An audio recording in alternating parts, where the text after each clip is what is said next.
Muchas gracias. Bueno, tengan todos buenos días. Efectivamente nos corresponde ahora abordar el tema de audiencia preliminar, un balance a 5 años de práctica.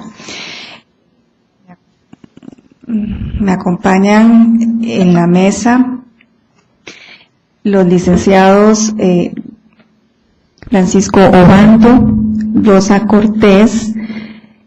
Heinze Marín y Martín Conejo. En ese orden se les dará la palabra por 15 minutos y luego habrá un periodo de réplica y de preguntas y respuestas al final del periodo. El licenciado Francisco Obando León, quien hará uso en este momento de la palabra, es licenciado en Derecho por la Universidad de Costa Rica, máster en Derecho Público por el Sistema de Estudios de Posgrado y la Facultad de Derecho de la Universidad de Costa Rica. Es abogado especialista en Derecho Público y asesora en las áreas de Derecho Administrativo, Contencioso Administrativo, Contratación Administrativa, Concesión de Obra Pública, Regulación de Servicios Públicos, Regulación Económica, Telecomunicaciones y Derecho Constitucional.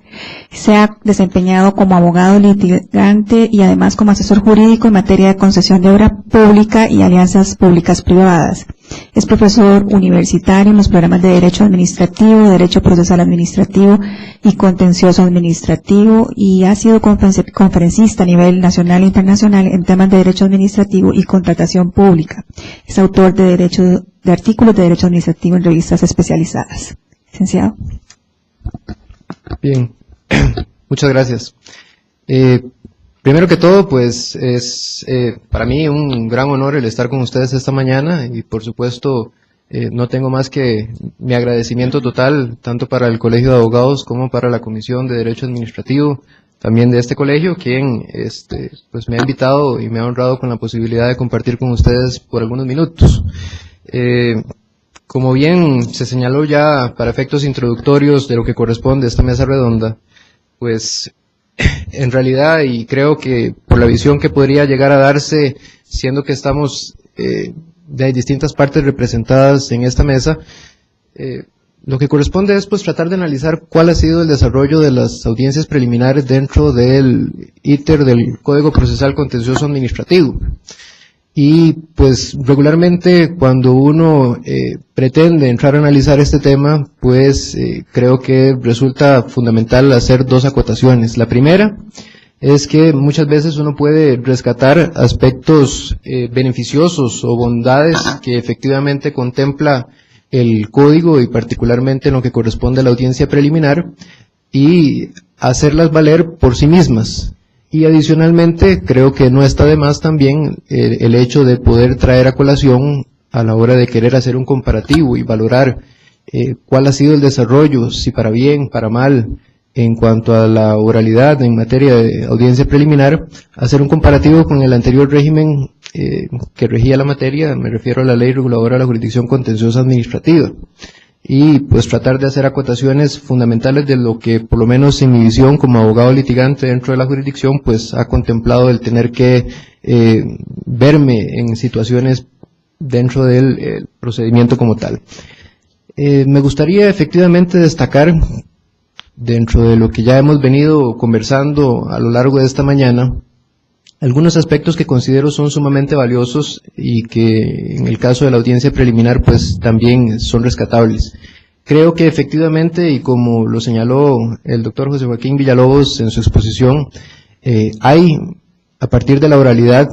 que si bien para efectos de nuestro Código Procesal Contencioso Administrativo podría no entenderse una oralidad plena, sino que pues dadas las circunstancias de que tenemos una demanda y una contestación que se desarrollan a nivel escrito, pues podríamos hablar de un carácter mixto de nuestro proceso contencioso administrativo, pero sí creo que es valioso destacar como un elemento fundamental el tema de humanizar el proceso como tal, a la hora de efectivamente hacer uso de los instrumentos de la oralidad. Ciertamente hay una posibilidad de humanizar el proceso. Los que hemos tenido la posibilidad de litigar bajo la Ley Reguladora de la Jurisdicción Contenciosa Administrativa en el sistema anterior y también hacerlo bajo el Código Procesal Contencioso actual, pues podemos identificar algunas circunstancias que, por más mínimas que pudieran ser así observadas, pues resultan ser fundamentales. Típicamente con el régimen anterior plenamente escrito, salvo evacuaciones de prueba testimonial, por ejemplo, uno en la labor como abogado litigante difícilmente tenía de la mano o había un interés real de la parte de estar allí pendiente de cada uno de los escritos, de lo que eventualmente uno como abogado desarrollara en estos, y sin embargo en la oralidad, pues por lo menos en lo que mi experiencia cabe señalar, pues muchas veces la parte se muestra muy interesada a efectivamente tener una participación activa dentro del proceso, es decir, de hacerse presente a la audiencia preliminar en su caso, y si lleva a esta circunstancia de un juicio oral y público, la parte a la que uno representa tiene un verdadero interés de estar allí, de efectivamente observar el juez, de observar el procedimiento, el desarrollo de la audiencia como tal, y, por qué no decirlo también, no he sido juez, pero me parece que también al juez le da una percepción distinta, no solamente aquello que observaba a partir de un papel y en donde efectivamente se consignaba el nombre de la parte, sino que efectivamente el poder observarlo, no solamente en la representación que el abogado tiene, sino también ver allí sentado a la par de uno a aquella parte. Me parece significativo esa humanización que las regulaciones que el Código Procesal Contencioso tiene al efecto, me parece un elemento valioso y que de alguna forma, insisto, como se señalaba en la exposición de don José Joaquín, humaniza el proceso y efectivamente acerca a todas las partes que de una u otra forma lidian dentro del proceso contencioso administrativo. Hay otros aspectos que también me interesa destacar, y aquí sí creo que dentro de las bondades que la misma audiencia preliminar señala, es que efectivamente da un rol distinto para todas las partes. Creo que sin ánimo de querer generar alguna polémica, ciertamente la visión de los jueces en mucha medida puede ser que sus audiencias muchas veces se constituyan en esas audiencias escuela, en donde efectivamente tengan que señalarle a los litigantes, bueno, lo que va a suceder ahora es esto, usted tiene que hacer esto de esta forma, y así, así, así. Sin embargo, la realidad es que muchas veces a uno como abogado litigante le toca una experiencia similar. No me refiero o no quiero ser malinterpretado de que estoy hablando o cuestionando la capacidad del cuerpo de jueces de la jurisdicción contenciosa administrativa. No es eso a lo que me refiero. Sino que así como efectivamente se le exige al abogado litigante el tener el conocimiento no solo de la materia adjetiva, me refiero al proceso como tal, sino que tenga un conocimiento de la materia de fondo, de la materia sustancial, pues muchas veces efectivamente uno espera lo mismo de parte de los jueces. Y hay ocasiones, o por lo menos materias específicas, allí lo conversaba con algunos colegas, por ejemplo, en materia tributaria, que irremediablemente llega al proceso contencioso administrativo, en donde efectivamente se espera del juez no solamente un manejo de lo que es la materia procesal, sino la materia de fondo, y pues en uno u en otros casos, no en la totalidad, pero sí hay algunos vacíos en esa materia. Entonces, creo que sí hay exigencias para cada una de las partes de que conozcamos no solamente la materia adjetiva, no solamente el proceso como tal, sino que también conozcamos los aspectos sustanciales o los aspectos de fondo. Creo que efectivamente el ámbito que genera la audiencia preliminar exige del abogado, ya sea de quien está representando una parte, quien se está constituyendo como abogado litigante, sino también del juez, exige el que efectivamente tengamos un papel protagónico y un papel activo, insisto, no solamente en manejar cada una de las etapas del proceso y efectivamente lo que allí se encierra, sino que efectivamente tengamos un conocimiento de fondo. Esa preparación a la que ya se ha hecho relevancia toma mayor significado en un proceso oral, en donde efectivamente las cosas deben ser expuestas y argumentadas de manera inmediata, lo cual implica que ese abogado no solamente debió haberse preparado en el conocimiento del proceso, sino en efectivamente en todas las circunstancias propias de lo que es el fondo del caso. Si bien en la audiencia preliminar no necesariamente, o más bien no es el objeto de la audiencia preliminar entrar a conocer el fondo del asunto, sí se hace necesario el que se conozcan de elementos técnicos que van más allá de los aspectos meramente procesales, por ejemplo a la hora de argumentar defensas previas, o argumentar para el efecto de referirse a cuando uno quiere desacreditar la existencia de esa medida que se está queriendo acusar. Entonces, efectivamente, creo que reivindica esa oralidad la necesidad de que haya un abogado más comprometido y un juez también más comprometido en un conocimiento más específico, más a fondo, más analítico del caso que está presentando en la sede judicial. Sin duda, y creo que en buena medida efectivamente la experiencia me lleva a esto, es que resulta necesario aprovechar esos 15 a 20 minutos que regularmente uno recibe en las audiencias para efectivamente dar una información de calidad, que efectivamente el juez se lleve con una idea particular de qué es el caso que yo estoy pretendiendo, que yo estoy exponiendo, las pretensiones que tengo. Dicho eso, pues me gustaría también destacar algunos aspectos que considero también han sido positivos, más allá de lo que expresamente podría interpretarse señala el Código Procesal Contencioso Administrativo en el caso de las medidas cautelares, en el caso de las audiencias preliminares. Podríamos entender que, como es bien conocido, la audiencia preliminar tiene básicamente dos propósitos bien específicos dentro de lo que el Código señala. El primero es sanear el proceso. En eso creo que todos estamos claros. Efectivamente llegamos a una audiencia preliminar con el ánimo de evitar, o más bien esclarecer el caso, sanear lo que eventualmente sea necesario sanear, y en los puntos que expresamente regula el artículo 90 del Código Procesal Contencioso Administrativo. Entonces, cumplirá con esa función de sanear el proceso y dejarlo listo para el juicio, si es que eventualmente resulta necesario. Y otro de los elementos fundamentales también tiene que ver con la aclaración, o aclarar o esclarecer algunos puntos que puedan ser controvertidos o puedan quedar oscuros en cuanto a las pretensiones, en cuanto a los hechos o las argumentaciones jurídicas que se han expuesto. Y en ese sentido, pues me gustaría destacar un elemento en el que quizá algunas veces los jueces y también los mismos abogados quedamos un poco cortos, por lo menos en la experiencia que yo he tenido. Efectivamente, dentro de la audiencia preliminar se establece la posibilidad, según lo que señala el artículo 90, en el párrafo primero, en el inciso B, dice la aclaración y el ajuste de los extremos de la demanda, contrademanda, contestación y réplica. Y habla expresamente de esos términos, aclaración y ajuste. No obstante, el mismo capítulo sobre la audiencia preliminar, en el artículo 95 se refiere a la ampliación, adaptación o ajuste y aclaración de pretensión, suspensión de la audiencia, como términos básicos. Entonces, ¿a qué es a lo que pretendo llegar, o lo que pretendo de alguna forma destacar aquí?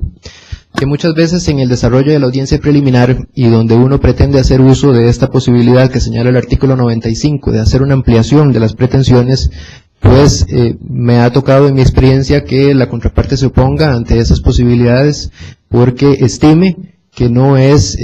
una vía admisible el que dentro de una audiencia preliminar se pueda hacer una ampliación de pretensiones, lo cual evidentemente está así contemplado dentro de lo que el Código regula, y es un elemento fundamental, me parece, que permite que sea en la audiencia preliminar y no como históricamente se ha entendido, que es a la hora de hacer la contestación de la demanda, en donde se trabe la litis y efectivamente se logra determinar con exactitud cuáles son los argumentos y cuáles son las pretensiones de la parte, sino que ese momento se traslada hasta la audiencia preliminar, una vez que se ha cumplido con la fase de contestación, se ha cumplido con la fase de réplica, y consecuentemente sea en la oralidad y bajo ese marco que da la audiencia preliminar, en donde efectivamente lleguen a esclarecerse esos puntos, e insisto, más allá incluso de esclarecerse, también la posibilidad de ampliarse. Otro elemento fundamental que también me interesa destacar como una de las bondades dentro del Código Procesal Contencioso Administrativo es este elemento de la verdad real, en el que en alguna medida pues ya se ha hecho aculación. Me resulta importante destacarlo porque también cuando se hacen los ofrecimientos de prueba dentro de la audiencia preliminar, siendo que es el momento oportuno en el cual uno va a hacer la solicitud de cuál es la prueba que entienda debe admitirse para la causa que está defendiendo, muchas veces se encuentra uno en la discusión si efectivamente puedo traer dentro de la audiencia preliminar o ofrecer dentro de la audiencia preliminar una prueba distinta a la que ya emití en su momento dentro de la fase de demanda, es decir, el momento en que presenté mi demanda formalmente, haber hecho el ofrecimiento de la prueba, y en el caso incluso si yo soy la parte actora, en el momento de la réplica presentar contraprueba, si aún dentro de la fase de la audiencia preliminar puedo presentar nueva prueba. El Código en alguna medida se hablaba y regula la posibilidad de nueva prueba en cuanto a hechos nuevos o circunstancias que hayan aquecido, de los cuales haya tenido conocimiento una vez que se haya presentado la demanda. La realidad es que hay un aspecto fundamental, y bien se ha destacado aquí, en cuanto a la verdad real, y me parece que, por lo menos en mi experiencia, uno de los aspectos que bien aplaudo es que el juez tramitador, quien tiene a su cargo la audiencia preliminar, pues efectivamente ha entendido de que bajo ese principio de verdad real podría llegar a ser admisible prueba que no haya sido ofrecida ni dentro de la demanda, ni en la réplica, ni en su momento en la contestación por parte de quien se constituye como parte demandada dentro del proceso. Y efectivamente, entendiendo que bajo ese principio de verdad real, un ofrecimiento de prueba que uno haga podría llegar a ser admisible. Y muchas veces ha habido el cuestionamiento de si efectivamente esto violenta de alguna manera esas oportunidades procesales para el ofrecimiento de la prueba. La realidad es que, si bien el código parte de la posibilidad de que el juez se haga uso bajo el principio de verdad real, de lo que oficiosamente entienda es una prueba que puede ser fundamental dentro del proceso, pues si bien la parte es la que la está ofreciendo allí, finalmente es el juez el que tiene el poder de admitirla. Así es que creo que en eso también hay una amplitud en la apreciación que respecto al trámite de las audiencias preliminares está traído. Finalmente, porque ya se me agota el tiempo, nada más sí me interesa destacar algunas críticas que típicamente uno ha tenido, y es una falta de uniformidad en criterios. ¿A qué me refiero específicamente en el caso de la prueba? Por ejemplo, uno de los aspectos que creo ya se vienen arrastrando desde el inicio de este régimen bajo el Código Procesal Contencioso en 2008